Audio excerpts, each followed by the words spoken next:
Pessoal, boa tarde. Boa tarde. Obrigada pela presença de todos vocês aqui. Alguns colegas eu conheço, outros não. Mas como vocês estão aqui, vão confiar o que eu vou passar de informações, eu vou me apresentar. Por que eu estou podendo passar esse conhecimento para vocês na tarde de hoje? Eu sou técnica judiciária aqui no TJ há 17 anos. E antes de ser servidora do TJDF, eu tive uma carreira profissional em banco.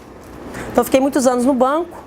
E vim embora para Brasília, porque meu marido é do Banco Brasil, e ele veio transferido para cá, e eu abri mão de continuar trabalhando em banco, porque eu vim com filhos pequenos, e daí é uma cidade nova e tal. Aí foi quando eu resolvi estudar para concurso público.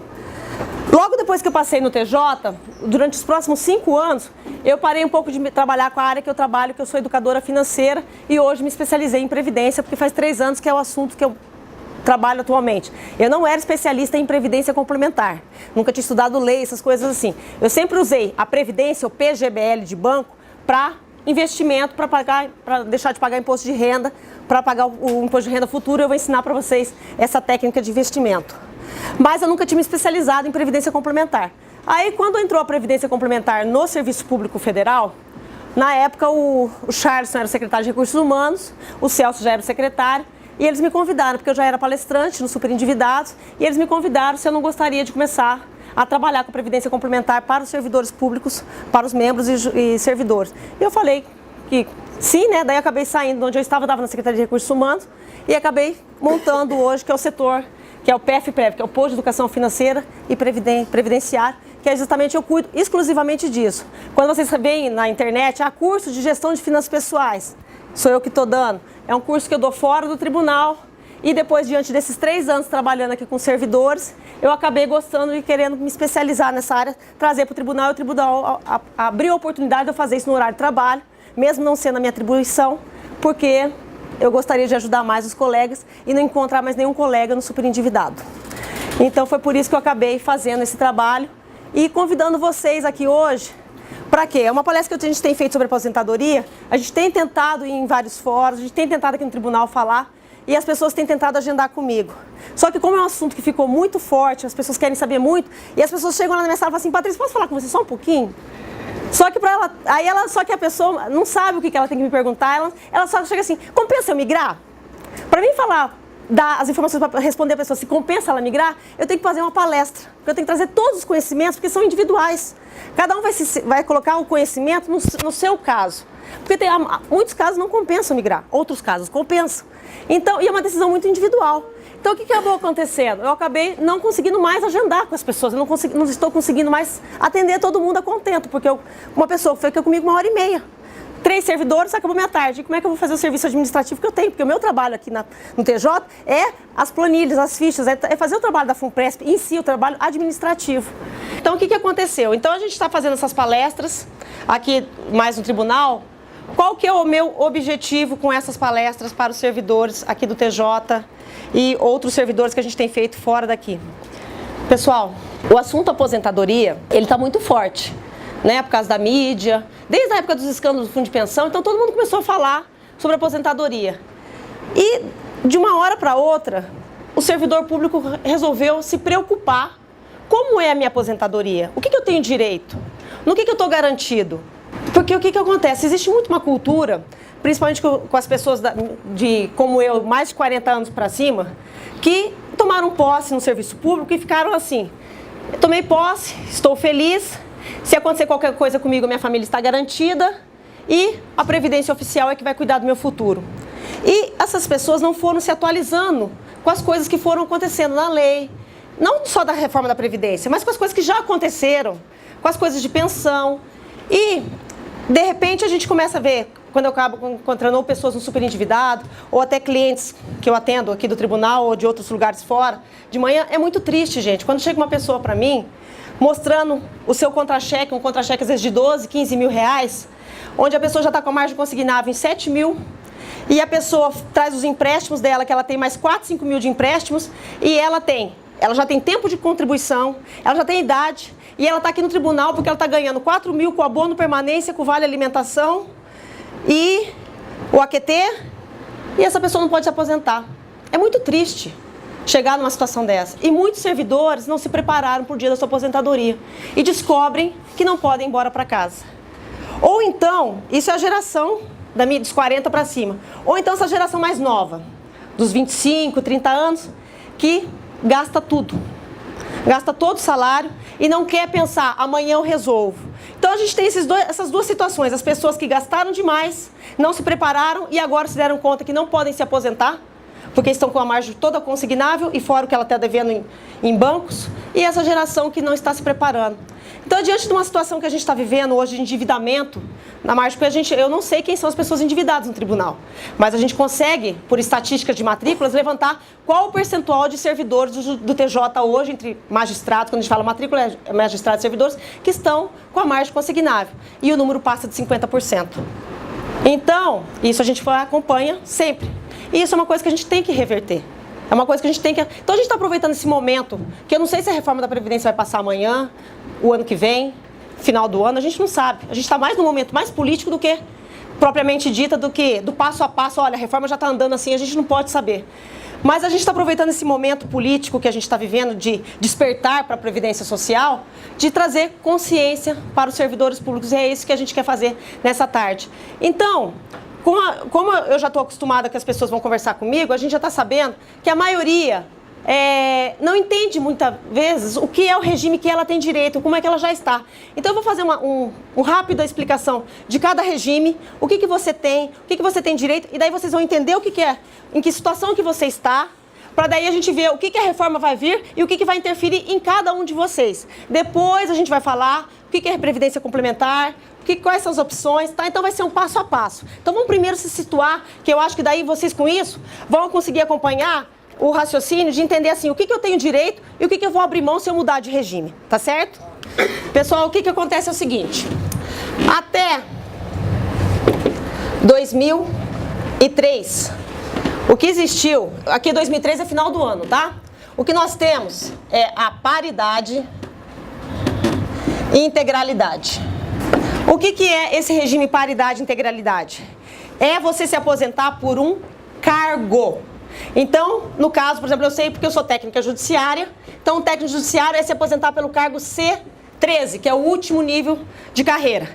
Então, o que quer dizer isso? Você se aposenta pela tua última remuneração, tá? Isso é se aposentar pela integralidade, pela tua última remuneração. Já fazemos aqui um asterisco. Verbas indenizatórias, vale alimentação, auxílio creche, difícil uma pessoa com 60 e pouco, mas às vezes tem uns senhores que fazem filhos, né, pequenininhos. Então, vale, auxílio creche, isso aí não vai para o teu contra-cheque, tá, na aposentadoria. Então, o que você leva para a tua aposentadoria? É a tua última remuneração, tirando as verbas indenizatórias.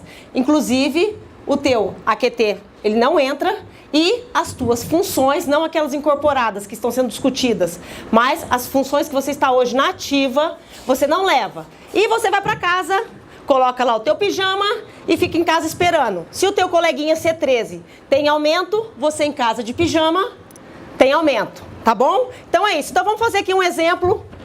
Uma pessoa que ganha 10 mil reais e ela tem uma FC3. Então vamos dizer, mais ou menos 1.300 reais. Ela tem um vale alimentação de 884 reais. E ela tem 170 reais de AQT. Gente, se os valores não forem corretamente isso, tá?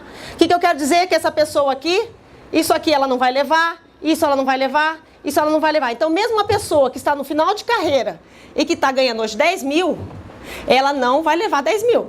Eu não... AQP entra, né? Hã? AQP entra. O AQP entra, o AQP permanente entra, pós-graduação, mestrado, tudo isso que você averbou, sim, tá? Estudo, sim. Então, gente, essa aqui, o que eu quero dizer? Então, olha só, uma pessoa que ganha uma função dessa pequenininha, não vai sentir tanta diferença, mas nós temos aqui no TJ muitos casos de pessoas que são técnicos e têm uma CJ. São técnicos e têm uma FC5. Então, quanto maior for a tua função, maior vai ser teu impacto financeiro ao se aposentar. Tá? Então, o que você tem que ver? Que, por exemplo, uma pessoa que tem só isso aqui, que é pouquinha coisa, que eu digo uma função pequenininha, dá uma diferença de mais de 20% de perda no salário. Então, mesmo quem é da integralidade, paridade, vai ter perdas salariais. E você tem que se preparar para isso, porque a gente acostuma a viver com quanto a gente ganha. Eu vejo porque eu vejo quantos servidores justificam para mim que se endividaram porque perderam a função. E que a bola de neve foi virando e que daí perdeu a função. E a solução dos problemas da pessoa é se ela arrumar outra função. Não é reorganização financeira, não é mudanças de comportamento. A culpa é da função e só vai resolver a vida se tiver outra função. Então a gente já tem que repensar aonde a gente está depositando a nossa confiança e os nossos comportamentos de gastos. Tá? Então isso aqui, gente, é o pessoal da integralidade, paridade. Então a pessoa vai se aposentar por um cargo. Então o magistrado vai se aposentar como membro, uma pessoa que é analista é A13, é isso? A13 vai se aposentar pelo cargo, tá? Eu já vou falar um pouquinho com relação à reforma da Previdência, no seguinte, que o pessoal pergunta da integralidade e da paridade. Eu não vou entrar nos detalhes da reforma sobre isso aqui, mas eu vou falar o seguinte, a pessoa que quiser levar aquela expressão quintos, né? Não vamos discutir aqui se vai cair, não vai cair. Os quintos tem que se aposentar com esse termo aqui, paridade e integralidade. Tá bom? Senão o quinto vai passar a ser uma média de cálculo. E eu vou explicar certinho.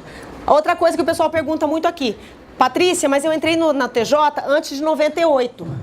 Que é aquela regra de 98 que um ano a mais de contribuição tira um ano da idade. Então a pessoa tem lá, um homem tem seus 35 anos de contribuição, mas ele ainda tem 58 anos de idade. Porque hoje como é que funciona a aposentadoria? A pessoa tem que ter homem 35 anos e 60 anos de idade. A mulher 30 anos de contribuição e 55 anos de idade. Isso é nossa regra. Então o que acontece? O pessoal que entrou antes de 90 até 98, depois isso aqui não tem mais. Então o que a pessoa faz? Ela trabalha 36 anos de contribuição, com isso ela pode se aposentar com 59. Cumpriu não, então ela trabalha... 37, né? 57.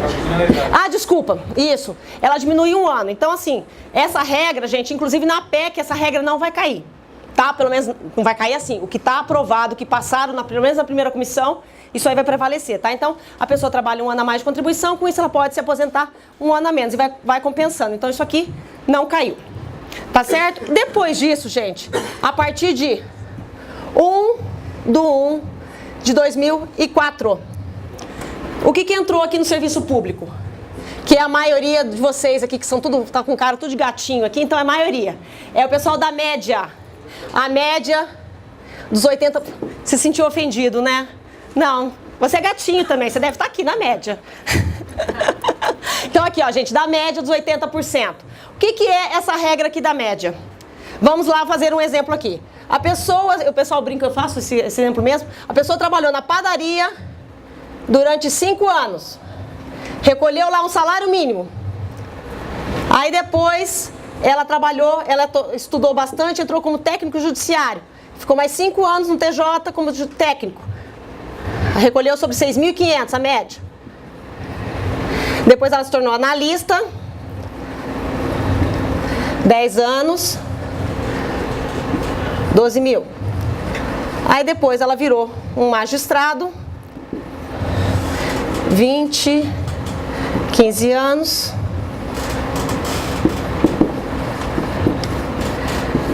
Como é que funciona essa aposentadoria aqui? Esse mesmo caso aqui, se ele estivesse aqui na paridade e integralidade, ele se aposentava como? Como juiz, porque bastava o tempo de serviço no último cargo, né? Ele se aposentaria como juiz. Contabilmente isso aqui fecha? Não. E detalhe, né? A pessoa se aposenta, tem que morrer ele e o cônjuge. Então são duas pessoas morrendo, recebendo por um cálculo que não contribuiu o tempo todo por esse salário. Quando veio a média, ela tentou justamente regularizar essa situação. Então o que é essa média dos 80%? Aqui vocês estão vendo que dão 35 anos de contribuição. Quando fala que vai ser a média dos 80%, quer dizer o quê? Que no caso de 20% de 35 anos seria o quê? 7 anos, não é? Então, quer dizer que 7 anos de contribuição dessa pessoa, então esses 5 anos aqui de padaria e 2 anos aqui de técnico, seriam jogados fora, ficariam apenas 3. O que seria isso, gente? Ele contaria o tempo de serviço, mas não contaria as menores contribuições. Isso é vantagem, isso é uma coisa boa que acontece hoje no cálculo da média. Então você fica com os maiores salários e exclui os 20% menores. Então, o que acontece quando a pessoa se aposenta? O pagamento, ele tem uma planilha, tá? Ele atualiza todas as contribuições no mesmo dia, ele vai pegar todas as contribuições aqui e vai trazer para o mesmo dia. Soma tudo, somaria todas elas, exclui as 20% menores, são excluídas, vão sobrar um número de 80% de contribuições, soma todas elas e vai dividir por elas mesmas, por essas 80%. O que acontece com o pessoal da média? Ele se aposenta pelo cargo de juiz? Não, ele vai se aposentar por um salário. Ele se aposenta por um salário. E esse salário, todo janeiro, do mesmo jeito que é corrigido o RGPS, é corrigido o valor do salário dessa pessoa que se aposentou pela média salarial. Então hoje, vocês têm que entender que o que nós temos é 80%. Então é um cálculo favorável que está sendo cogitado de não ser mais assim. Tá? Então a gente tem isso hoje. Então as pessoas têm que entender o seguinte: quem entrou aqui como técnico judiciário e vai se aposentar como técnico, a média vai ficar muito parecida, porque vai ter só o período de ascensão funcional. Mas uma pessoa que teve vários cargos, ou entrou aqui no tribunal, por exemplo, nós temos casos de magistrados, que foram professores universitários, depois viraram juiz, depois foram advogados, essas coisas assim, e depois se tornaram magistrados ou desembargadores, eles não vão se aposentar por um salário de 30 mil, vai se aposentar por um salário de 12, 14. Então essas pessoas, nós temos que se preparar para isso, porque a queda no salário, ela acaba sendo muito grande. Tá? Então a média é isso aqui. E ó, detalhe, a média, gente, é a mesma coisa. É 30 anos de mulher, o tempo de contribuição e a idade é a mesma coisa, tá bom? O que aconteceu? Depois que entrou a média não acabou. Mas o que aconteceu é que ela foi limitada ao teto, que é onde entrou a previdência complementar no serviço público. Então, foi publicada uma lei em 2012, mas o estatuto da FUNPRESP foi autorizado pela Previc em 14/10/2013. Então é a data que a gente dá que entrou a Previdência Complementar no Serviço Público Federal, sendo o Judiciário Federal e o Ministério Público Federal. Tá certo? Então nessa data aqui entrou a Previdência Complementar. O que quer dizer isso? A média acabou? Não. A média foi limitada ao teto do RGPS. Ah, Patrícia, então quer dizer que agora, quem está entrando agora é do RGPS? Não.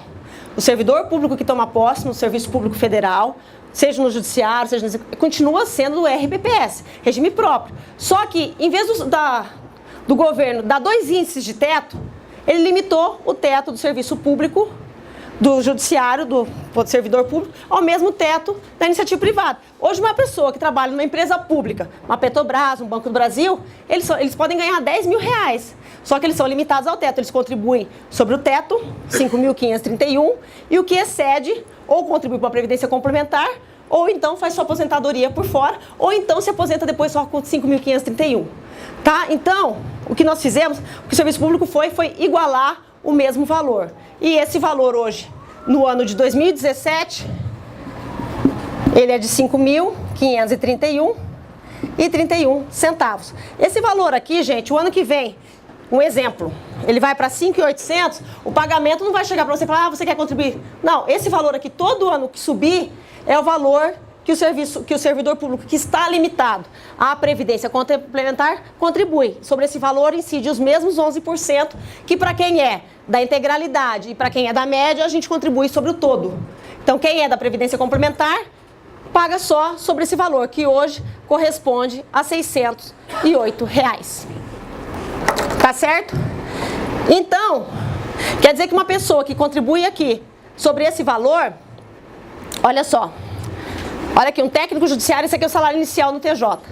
Um agente de segurança, um analista, oficial de justiça, o juiz substituto e um desembargador. Qual que é a diferença, gente? O valor de cada um tem um salário, só que todos eles vão contribuir sobre o mesmo teto. Os 11% vai incidir só sobre esse valor. Então o que passa a acontecer com o técnico? Ele passa a ter esse valor descoberto. Um agente de segurança, esse, quer dizer, e um juiz, esse. Então a diferença é que se ninguém contribuir para uma previdência complementar sobre essa parte que está descoberta, ou seja, eles não estão contribuindo para lugar nenhum sobre essa parte aqui. Estão todos contribuindo aqui. Um juiz que entra e contribui sobre o teto e não contribui mais nada, ele vai se aposentar por esse valor aqui. Enquanto ele for do TJ juiz, ele vai ganhar isso aqui, básico. E, ao se aposentar, a Previdência Oficial vai pagar só isso. Tá? Então o que aconteceu foi isso, passaram a ser todos iguais perante a Previdência Oficial. Ó, a diferença é o salário que está descoberto de cada um. Entenderam até aqui, gente, o que aconteceu? Uma outra coisa que é interessante destacar é que tanto um técnico, quanto um analista, quanto um magistrado, se contribuem para a Previdência Complementar do Judiciário, a Previdência Funpresp-Jude, eles vão colocar o dinheiro no mesmo lugar. Então, está indo para o mesmo fundo. Não tem, quando chega lá na Previdência Complementar, não tem diferença se é o dinheiro do juiz, se é o dinheiro do analista. Lá é CPF e contas individualizadas. Entendeu? Então, tipo assim, não tem diferença de fundo, tá? Lá é todo mundo igual. Então, já tem que saber essa diferença que lá as pessoas vão se aposentar o quê? Relativo ao que pouparem ao caixa de cada um, que vai ser individual de acordo com a contribuição de cada um. Tá bom? E com relação à média, com relação dos 5 mil para baixo, então, por exemplo, uma pessoa que tomou posse aqui como técnico judiciário, e ela corre aqui no TJ e fala assim, eu quero averbar meus 5 anos que eu trabalhei, que eu fui gerente de shopping. Gente, eu não estou desprezando nenhuma profissão aqui, não é esse meu objetivo. Meu objetivo é mostrar o que acontece quando uma pessoa averba um salário inferior ao que ela está ganhando. Então, ela vem aqui, corre e averba. A média salarial dela também vai ser feita dos 5 mil para baixo. Então, se acontecer alguma coisa com ela, o salário dela, no caso aqui, se ela averbar bastante tempo de shopping, vai também somar, entendeu? A média continua acontecendo, só que acontece, para quem é até 2013, 10 de 2013, a média é sobre o todo. Para quem entra e está limitado ao teto, a média é dos 5 mil para baixo, mas a média continua acontecendo. Tá certo? Então é vantagem a pessoa de repente não averbar nada no começo. Deixa só o tempo do TJ. Tá? Porque o que a gente tem que explicar primeiro, que muitas pessoas não sabem. Pessoal, a Lei 8.112 bastam 18 contribuições. 18 contribuições para a Previdência, que se acontecer alguma coisa com você, a tua morte ou invalidez, vai ser tua última remuneração. O que está hoje valendo. Eu vou mostrar o que vai acontecer se passar essa reforma do jeito que está. Mas hoje, se você tiver 18 contribuições e só tiver o teu tempo de TJ, o que você tem se você só tiver averbado TJ? Você vai se aposentar com o salário de 5.531. Agora, se você correu aqui e averbou um monte de coisa, o pagamento vai fazer a média dos 5 mil para baixo. E quem também está com a média para cima vai fazer também a média de tudo, tá? O que hoje, gente, o que vale é a última remuneração. Então, hoje, a nossa pensão por morte é muito boa. E eu vou mostrar como é que é o cálculo comparando com o que vai ficar. Mas, no caso, assim, então a gente tem orientado as pessoas a pensarem realmente se compensa, nesse momento, averbar. Porque é o que eu brinco com todo mundo. Vivo, você averba a qualquer hora. Mas se você estiver morto, a tua família não desaverba nada. Tá? Então, pensem qual o momento exato para você averbar. Você vai trabalhando, você sabe que você tem aquele tempo de contribuição para averbar. Você pode averbar a qualquer tempo. Tá certo? Então, pensem nisso. E, Patrícia, não tem o fator previdenciário, só iniciativa privada? Para vocês entenderem, não misturarem e orientarem em casa a família de vocês. Fator previdenciário e regra 8595. Essas regras não são do serviço público nosso. Isso aí é de empresa pública, quem é CLT. Por que existe o fator previdenciário?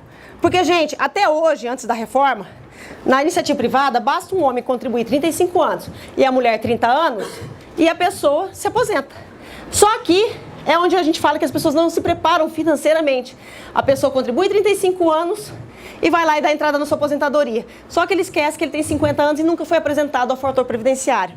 Esse fator previdenciário é uma tabela do IBGE, que tem índices baixíssimos. Então, uma pessoa que contribui 35 anos, homem, e dá entrada na sua aposentadoria com 52 anos, ele vai receber desses 5.531 que ele teria direito, R$ 2.400. Tá? Então, gente, não existe milagre. A gente tem que conhecer as nossas regras, tá? Mas o fator previdenciário é de empresas públicas e iniciativa privada, tá bom? Ou então a regra 8595, que também é de lá. Então, nós não temos essas regras. O que a gente tem, porque a gente tem já o fator idade no nosso regime. Diferente da iniciativa privada, que não tem a idade, mas tem o fator previdenciário, que é terrível. Cris, em relação à idade, tempo de contribuição e idade hoje, por exemplo, que tinha até 2003, quer dizer, quem entrou até 98, um ano de contribuição, ela tinha um ano a menos na idade. A partir de agora não, é fixo a idade para a mulher 55. Não, eu falei, isso aí não vai cair.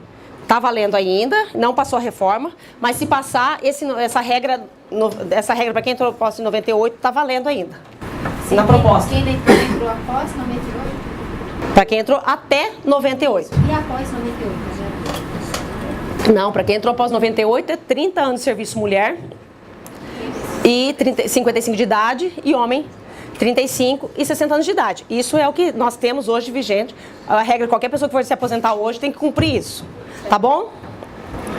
Então, gente, como agora cada um já se situou como é a sua aposentadoria, qual o regime que está, aqui é só uma curiosidade, gente, se alguém quisesse aderir à Previdência Complementar, por exemplo, uma pessoa aqui, um técnico judiciário, 6.500 é o salário inicial, para quem tomar posse, isso aqui não está somado nível superior, tá? Porque somou um nível superior, já sobe isso aqui.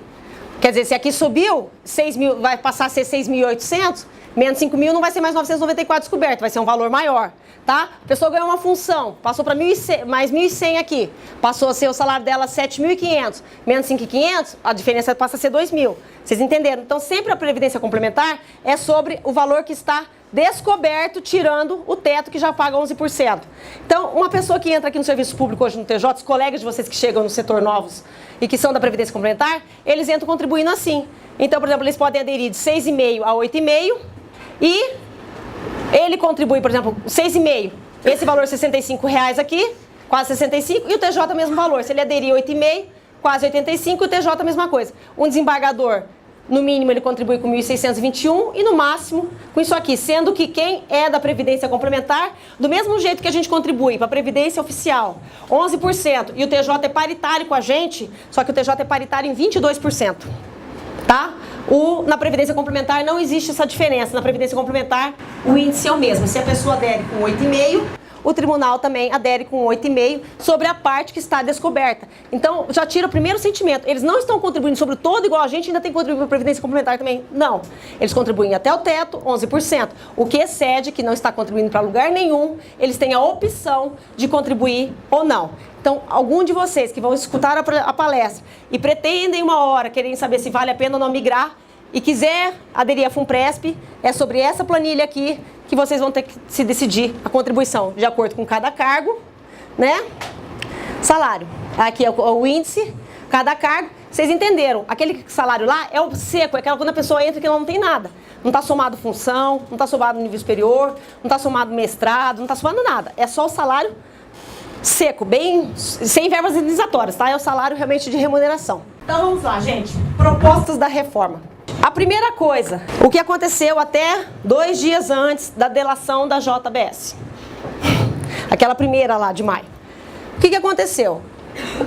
O que tinha sido aprovado no Conselho, e é o que está aprovado antes de ir para o plenário, para o pleno, que não foi ainda, é que quem quiser se aposentar pela palavra paridade, integralidade, que é o pessoal que tomou posse até 2003, final de 2003, e quiser se aposentar pelo cargo, final de carreira, aquele cargo, ter o cargo lá, o C13, ter o A13, ter a palavra quintos, ter tudo, o contra-cheque é igualzinho que você tem na ativa, tirando que é verba indenizatória.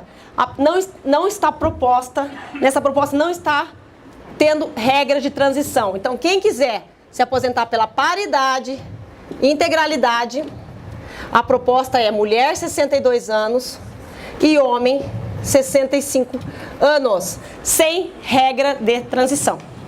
Por que eu falei até o escândalo? 2 dias antes da delação da JBS, nós estávamos num congresso, num fórum. Hoje não existe mais o Ministério da Previdência Social, que existe a Secretaria, ela está dentro do Ministério da Fazenda.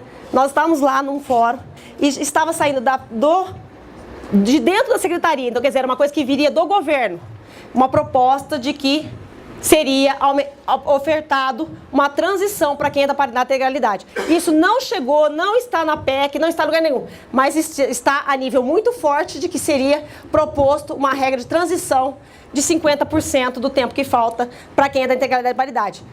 Entenderam, gente? Por favor, isso aqui está até sendo filmado. Isso aqui é uma conversa de dentro da secretaria, não está na PEC, mas o que é isso que a gente demonstra? Não se apavorem. A reforma a gente não sabe nem quando vai passar. Mas essa situação de não ter regra de transição para quem é da paridade e integralidade não está com força política para passar. Tá? Mas, quanto mais a reforma demora, quanto mais demora, eles falam que pior vai vir o impacto. Então, mas eu estou mostrando para vocês tudo que eu sei, não vou esconder nada, de fofoca, de bastidor, de reunião, tá? Mas o que está de fato aprovado na comissão, que paridade e integralidade não vai ter regra de transição. Vai ter que cumprir a idade. Ah, então quer dizer que quem entrou antes só vai poder aposentar com essa idade? Não. Você vai abrir mão da paridade e integralidade e vai se aposentar pela regra como se você tivesse tomado posse pela média. Tá bom? Então não é que você não pode se aposentar. Você pode sim. Só que você vai abrir mão da paridade. Tá? Então, como é que vai ficar aqui agora com relação a quem entrou? Patrícia. Oi. E se não mudar essa regra, por exemplo, essa proposta que tem para diminuir a idade 50%, que entrou até 2013, não havendo ela, a situação que já está lá hoje na comissão, qualquer pessoa que for aposentar antes dos 62 ou dos 65 anos, homem ou mulher, aí cair para a regra dos 80%. Vou mostrar como é que vai ser agora aqui na média.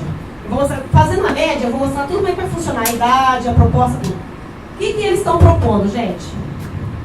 Então, quem quiser aposentar pela paridade e integralidade, eu tenho 40 anos de contribuição. Pode continuar trabalhando. Se você não tem 62 anos, 65, você pode continuar aqui no nosso meio. Se você quiser, é isso aqui. Isso aqui é o que está na proposta aprovada no Conselho.